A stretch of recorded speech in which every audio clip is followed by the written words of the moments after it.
So today we're going to do a little walkthrough on how to copy your files off your SensorStation from the command line, and then how to delete them. First, we're going to do a little tour of the file system so that all of the copying, deleting kind of makes intuitive sense. So the first thing we're going to do is open up a terminal window. If you're using Mac, then the terminal window is your go-to. If you're using a PC, you can use PowerShell, which is a program that comes standard with every Windows device. There's always command line as well. So basically we're getting into the command line. First thing to do is to make note of the IP address associated with your station. If you're connecting directly to your station via an Ethernet cable. So right now I've got my station connected via USB to Ethernet adapter, then Ethernet cable, then another USB to Ethernet adapter, and that's plugged into my computer via USB. And once I do that, I can go to the menu on my station, go to network, and then IP address, and I can get the IP address.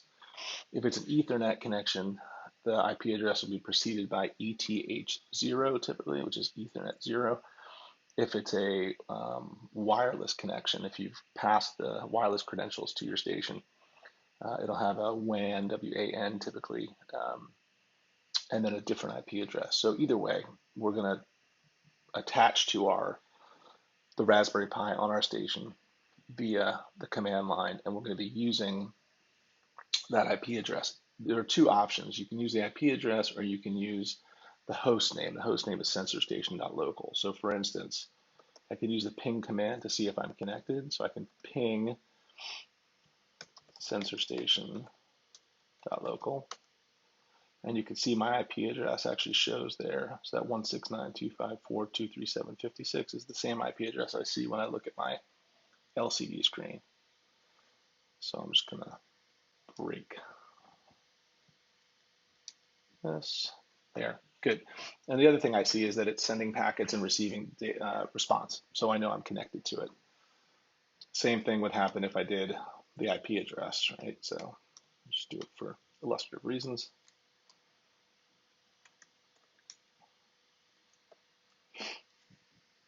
Same idea. Okay, so we're going to use Secure Shell to actually get into the file system on this Raspberry Pi. In order to do that, we type SSH.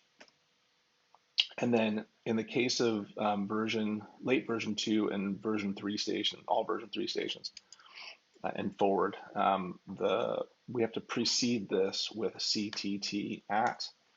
If it were an earlier version 2 station, it would be pi at, PI at. So for version 2, it would be pi at. For the version 3, which this is, it's CTT at. And then we put in either SensorStation.local or the IP address. Because there are lots of stations in this office, I'm going to use the actual IP address. If you're only dealing with one station, SensorStation.local should work. And if for some reason SensorStation.local doesn't work, you can always go back to the IP address.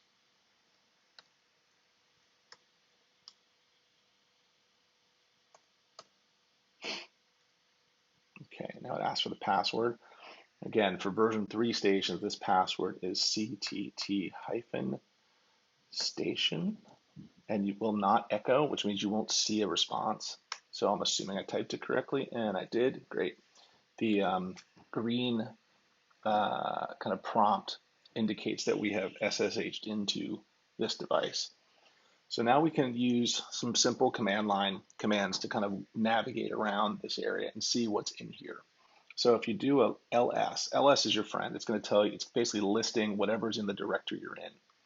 So you'll see there's really not much in here. I think that's just the radio firmware if I'm not mistaken, but we're going to ignore that for now. We're going to do a change directory and then do a space and then 2 periods. And that's going to put us up 1 directory. So now we're in this home directory. I'm going to list that. And there's the CTT folder. So we're going to go again 1 more and list that. And now we start to see stuff. Okay. So all of our data from the sensor station, whether it be 434 megahertz data or the 166 megahertz data from SensorGnome, is located in that data folder. You can see it's the second folder listed at the top, the second from the top left. So I'm going to change directory to data. Now we're in the data folder. We're going to do under list, and we see a few things. So we see that there are several folders. They're in purple, right? And then several files. We got several CSV files. These are the current data being written. So you've got a current GPS file, a current log file, and a current raw data file. As the station is collecting data, it's writing to those current files. After an hour, it will finalize that file and it'll move it into the rotated folder. I don't think there's anything in rotated right now because once it's in the rotated folder, again, every hour there's a cron job, so a time job, that then moves anything from rotated into uploaded, assuming there's an internet connection. And we do have an internet connection here. So we can look in rotated and list it, and there's nothing in there. But if we go into uploaded, we'll probably have to go back one. There we go. And list that. And now we've got two folders within uploaded. We've got CTT data and SensorGnome data. So let's look at the CTT data. List that. So we have lots of folders representing lots of days where the data from those days is in those folders. So for instance, if we go to let's go to 811, list that, and now we've got all these data in here. So there's our raw data, our log files, our GPS files are all in this one file, this folder for that date. And you can, if you look closely at these, you'll see these are hourly files. So the way the system works, it writes data every hour. So that's another actually good tip, because if you're looking at your station on the SensorStation interface where you can see the data, the hourly data files, in cases where you've kind of sensed troubles happening at your station, it's always good to check and see if files are being written hourly. If they're being written much more frequently than hourly, that could indicate a rebooting issue where something's just either maxing out file sizes, so it forces it to write a new file, or something's causing a reboot and therefore it has to keep writing new files. Anyway, that's for another kind of tutorial, but this just gives you an idea of how the files are structured, which is going to be important when we go to copy and then delete the files. So I'm going to back out. So now I'm back in this folder again, in the CTT folder. I'm going to go out again. And now we have our CTT and SensorGnome folder. So I'm going to go in this SensorGnome folder and list that. And you can see, same concept, right? There's a folder for every day. So I'm going to go back in that same folder, but now we're in the SensorGnome side, list that. And we can see again our hourly folders, our hourly files here for the SensorGnome files. In SensorGnome, everything's combined in one file. So your GPS records and your beat records are all in the same file, which is why you don't see different types of files in here. All right, so something to also note is that everything we just looked at is in the uploaded folder, which means it's already been uploaded to the server.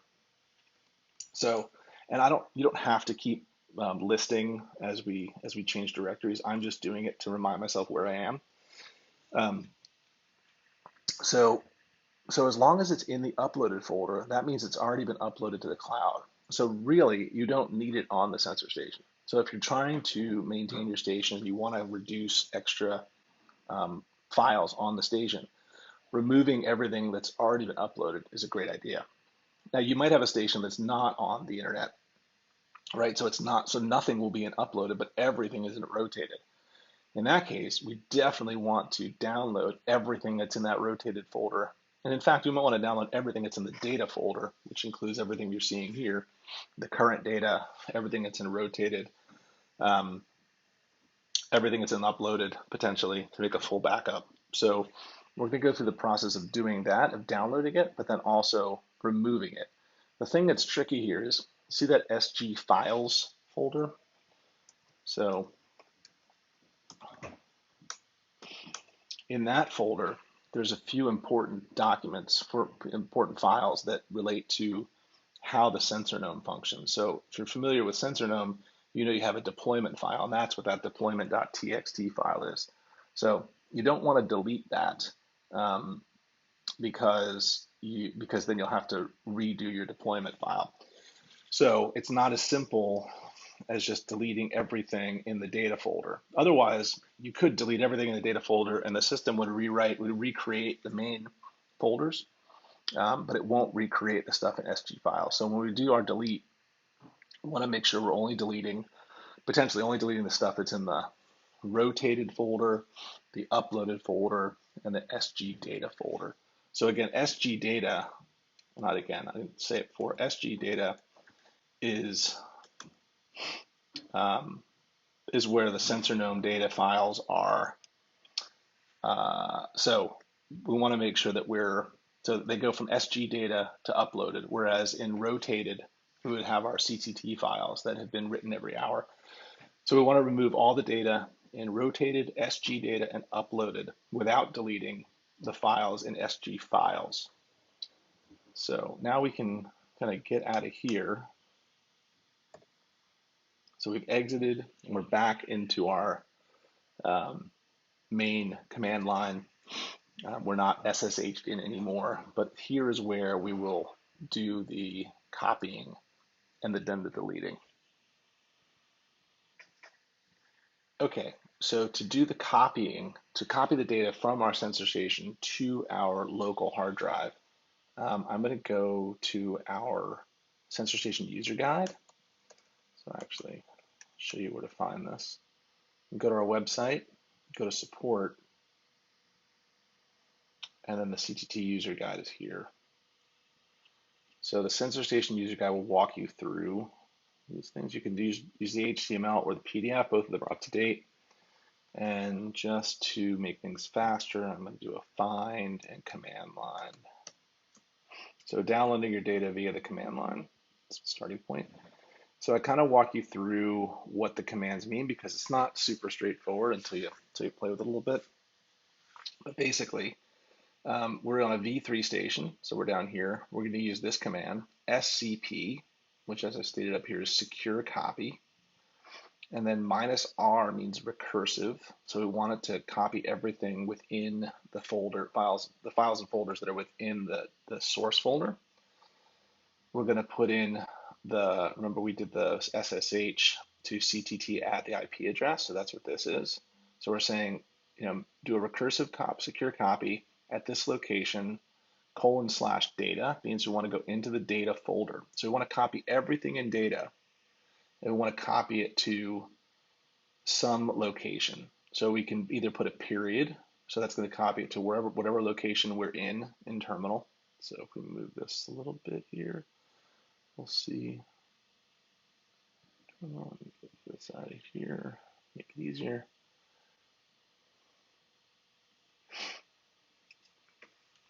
So we're currently in terminal, we're in my main source directory. Remember we used ls, so if we do ls here, we'll see a lot of stuff, maybe not a lot of stuff. But basically we're in the folder that has my documents, my downloads, my Dropbox. So really I don't necessarily want to put the data here. I want to put it somewhere more appropriate, right? Like maybe I want to put it in the downloads folder, or maybe I have a place in Dropbox that I like to keep these things. So I could do a couple things. I can either change directory into that directory. So I can go cd Dropbox, right? And then within Dropbox, there's a ton of stuff. So I can put it somewhere in here. In fact, I can copy it right to here by using this code and then putting a period, or I can back out. So let's do this, cd back out. We're back where we were before. And now I'm going to put it into Dropbox using this command string. So I'm going to take this string here. I can copy and paste it in here, which is nice. And then I don't want it to go there. I want it to go right to /Dropbox.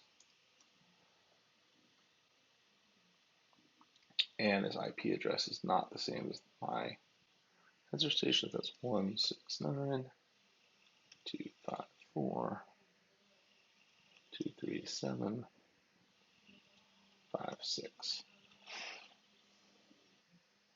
So I put the tilde and the slash in Dropbox to send it to Dropbox.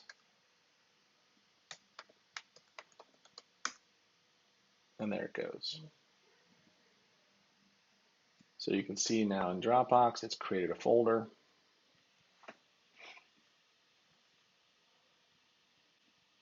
It's writing all of these data files.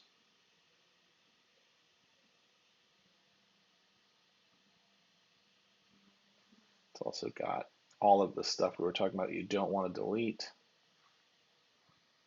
So here we are. You can see the process is finished copying. Right down here at the bottom, we're back at the command line. Over here in our folder, in our Dropbox, we can see that the data folder, has been copied over to our local drive. The file structure looks the same as it did when we SSH'd into the Raspberry Pi. So we've got our what's considered our current data. So the GPS log and raw data files that were being written to currently when we ran the process. Plus, we've got a folder called rotated, which has nothing in it because there's nothing that hasn't been uploaded to the cloud on this SensorStation. We have our SG files, which include the deployment text file, and just so you can see that if you're familiar with that file. So this is the one you would customize for SensorGnome if you're doing, if you're trying to detect low-tech nanotags and using fun cubes. So that file's here. You won't necessarily need it, but it's nice that you have a backup, so you know if you have something happens, you can go back and say, well, when I manually downloaded the data on this date, this was the deployment files or anything different in the one that's on the station that might give me a clue as to why there might be an issue. Then you have your SG data folder, which has all the SensorGnome data files for each date. And I don't know what's on here, but I'll just take a peek. So the G is the GPS file. So you can see there's no tag data, but there's GPS files on this one. I don't have any fun cubes on this device. I wouldn't expect to have much on here. And then we have this uploaded folder, which shows all the data that was uploaded. So this is where the majority of the files are on this SensorStation. Same thing with the SG data. So these are the ones that were all uploaded. So there you have it. We've downloaded all the data on a SensorStation manually. From here, you can upload these files to Modus if you're manually uploading. But let's say you went out to a station and you were having issues with memory. So there might have been a noisy channel that was causing a lot of files to be written, or it's just been out for a very long time and it's filling up, or you just want to do general maintenance. Now that you've got the files, you confirm they're here on your computer, you'd feel comfortable deleting them off your station. We can use it just like we use the commands to copy. We can use the commands to remove those files. So we're going to do that over here back in our command line. So now a good kind of practice is to look at the disk usage. So we want to look at the disk size of each of these folders. If we're trying to understand what's filling up our SensorStation, it's good to be able to look at those file sizes. We can use the command du for disk usage. A couple ways to do this. We can either SSH into the Pi, or we can do it all in one command. So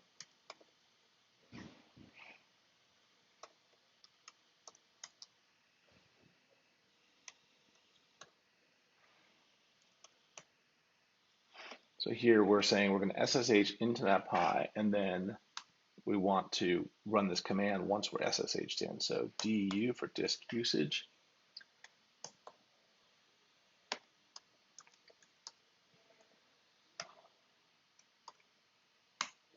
And we got to put in the password, CTT-station. And there we can see the file sizes of everything in that data folder.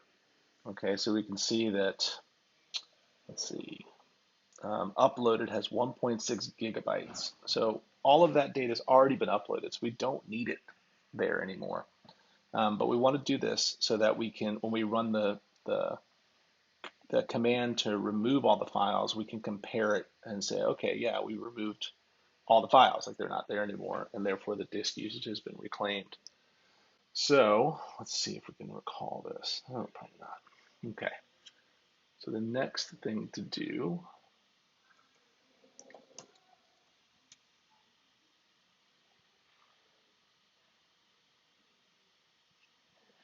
couple ways that we can remove the files, but we're going to do one big line of code. So here it is. I'm going to walk you through it. So it's SSH, so we're SSHing into the SensorStation. We're going to use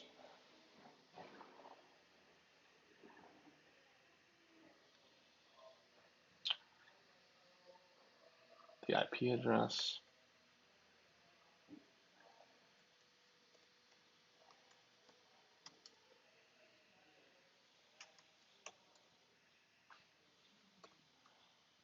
We're going to do super user remove recursively everything in uploaded, everything in rotated, and everything in SG data, and then everything else in data that ends with CSV. So what this is going to do is it's going to avoid those SG data files, or not say SG data, it's going to avoid those SG files altogether, but delete everything else that's data that we've already copied onto our computer. We got to put in the password again.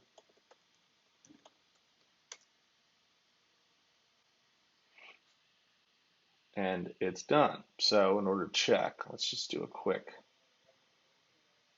look at disk usage for data.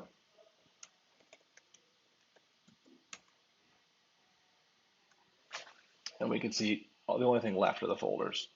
So the very small file size. So there you go. Everything's been deleted.